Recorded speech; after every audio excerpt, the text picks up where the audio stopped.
હાય friend, જય શ્રી કૃષ્ણ. કેમ છો બધા? મજામાં. અને આજે સ્નેહને જે ભણવાનું છે તે પૂરું થઈ ગયું છે અને હવે પરીક્ષા ચાલુ થવાની છે. પણ સ્કૂલમાંથી કીધું છે કે 2 દિવસ તમે જે પણ નાસ્તો લાવવો હોય તે લાવી શકો છો. તો એને ખાવાતા ભાખરી પીઝા, તો આપણે બનાવશું ભાખરી પીઝા. તો એના માટે મેં સામગ્રી તૈયાર કરી લીધી છે, ઝીણું ઝીણું કટિંગ કરી લીધું છે. ચાલો હું તમને બતાવું.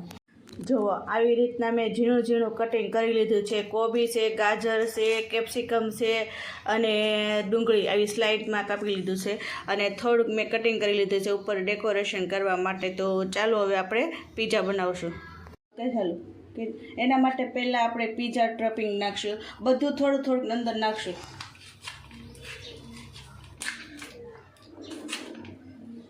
અમે મિક્સ કરીને જ કરવી છે. તમે કઈ રીતના કરો તે કહેજો.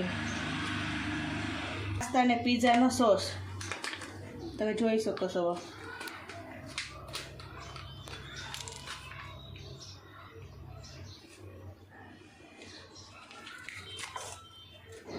આ છે શેઝવાન ચટણી, તે પણ અંદર એડ કરશું.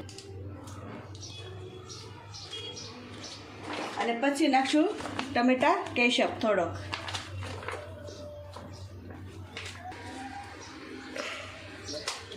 અને હવે બધું મિક્સ કરી લઈશું. અને આ છે નમક, થોડુંક સ્વાદ પ્રમાણે નાખશું, ટેસ્ટ પ્રમાણે. બધું સરસ મિક્સ કરી દઈશું. એવું લાગે કે હજુ થોડોક મસાલો આ બધો સોસ અલગ ઓછો પડે છે તો આપણે પાછો ફરીવાર સોસ નાખી શકીએ છીએ.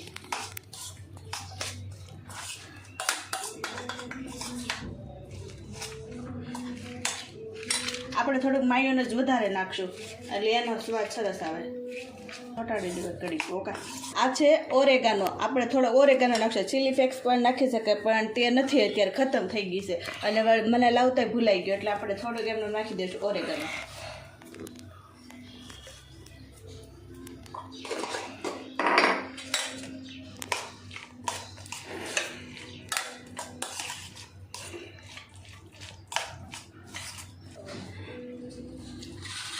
આ છે ભાખરીનો લોટ. આમાં તમે તેલ, મીઠું અને અજમા જીરું નાખવું હોય તો નાખી શકો છો, પણ મેં જીરું નથી નાખ્યું, ખાલી મેં એમને જ બનાવ્યો છે. અને પાણીથી લોટ બાંધી દેવાનો. આમ તો આમાં કાંઈ નાખવું પડે એમ ન હોય, કેમ કે બધા સ્વાદ આવી જ જાય, પણ છતાંય આપણે થોડુંક ટેસ્ટ કરી અને બધું મિક્સ કરી અને પછી નાખવાનું જે કંઈ ઘટતું હોય તે. ચાલો હવે આપણે ફરીથી પાછા બનાવવાનું ચાલુ કરી દેવી. તો ચાલો હવે આપણે નાની નાની ભાખરી બનાવી લઈશું. ઘડીક બંધ કરી દેવાય. મીડિયમ સાઈઝની નાની નાની ભાખરી કરી લઈશું. અને એમાંથી આપણે આવું એક વ્હાઈટ કલર, પણ આ કાંઠાવાળો લેવાનો, પણ મારી પાસે કાંઠાવાળો નથી એટલે હું આવી રીતે કરીશ. અને પછી આવો શાકાથી આમ કરીને ગોળ કરીને કટિંગ કરી નાખશું.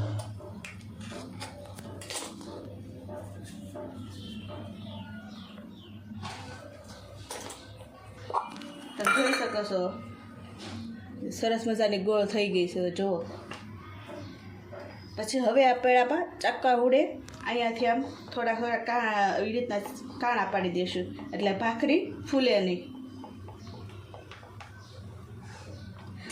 આવી મેં બધી 7 થી 8 ભાખરી બનાવી લીધી છે, તમે જોઈ શકો. અને આ બાજુ મેં તવો પણ મૂકી દીધો છે. હવે આપણે એને શેકી નાખશું. આવી રીતના 2 ભાખરી મૂકી દીધી છે. હવે આપણે ભાખરી શેકી નાખશું.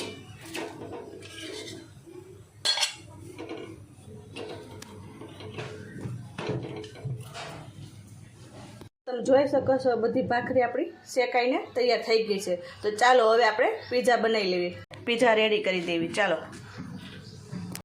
અને આ બનાવી લીધો છે સોસ. એ સોસ આપણે આ બધામાંથી બનાવ્યો. શેઝવાન ચટણી, શેઝવાન સોસમાંથી.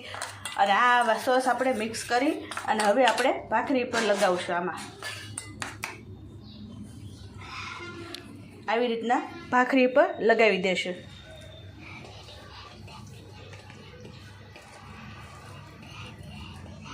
આ સોસ તો આમાં પણ નાખ્યો તો પણ છતાંય આપણે ભાખરી પર લગાવી દઈશું.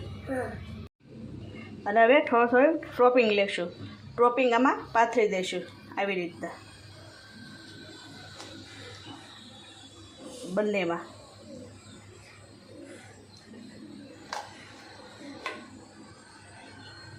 એના ઉપર આપણે નાખી દઈશું ચીઝ.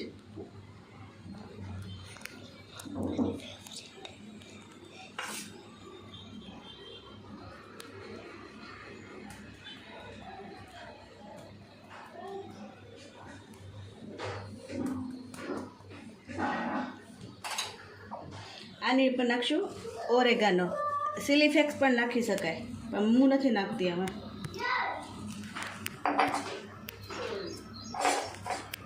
અને હવે આપણે મૂકી દઈશું નાની નાની પીસ આપણે કાપી હતી ને તે ગાજર, કેપ્સિકમ, ડુંગળી, કોબી ચોટાડી હતી. આવી રીતના મેં બધું મૂકી દીધું છે પીસ. જે બધા પીસ હતા આવી રીતના મેં ડેકોરેશન કરી દીધું છે. હવે આપણે ફરી પાછા એકવાર શેકી લઈશું આને.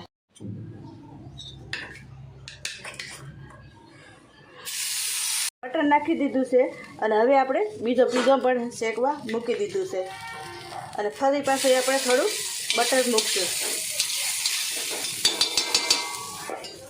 અને થોડીક વાર ઢાંકી દઈશું પાછું.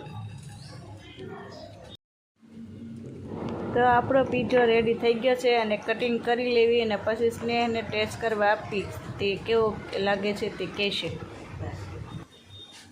ખાય છે તે આપને કહેશે ટેસ્ટ કેવો છે. કેવો છે એનો ટેસ્ટ? તો બહુ મસ્ત છે. તને બહુ ભાઈ ભાખરી પીઝા? હા. હે તો સ્નેહના નાસ્તામાં આપણે પેક કરી દીધા છે અને સાથે આપી દીધો છે ટમેટા સોસ. નાસ્તાનો ડબ્બો તૈયાર થઈ ગયો છે. ચા બની ગયા છે તમે જોઈ શકો છો.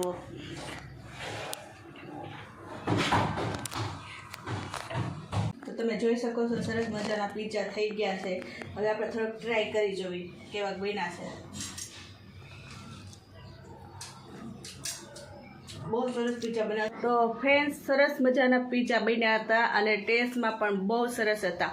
તમે પણ ઘરે તમારા બાળકોને આવું નવીન કંઈક બનાવીને આપો એટલે એને પણ મજા આવે. અને તે તમને જો આજનો આ વિડીયો પસંદ આવ્યો તો લાઈક કરજો અને તમે કઈ રીતના પીઝા બનાવો છો ભાખરી પીઝા તે મને કોમેન્ટમાં જરૂર કહેજો. તો ચાલો ફરી પાછા મળશું આવા નવા વિડીયોમાં. ત્યાં સુધી આવજો. Bye bye.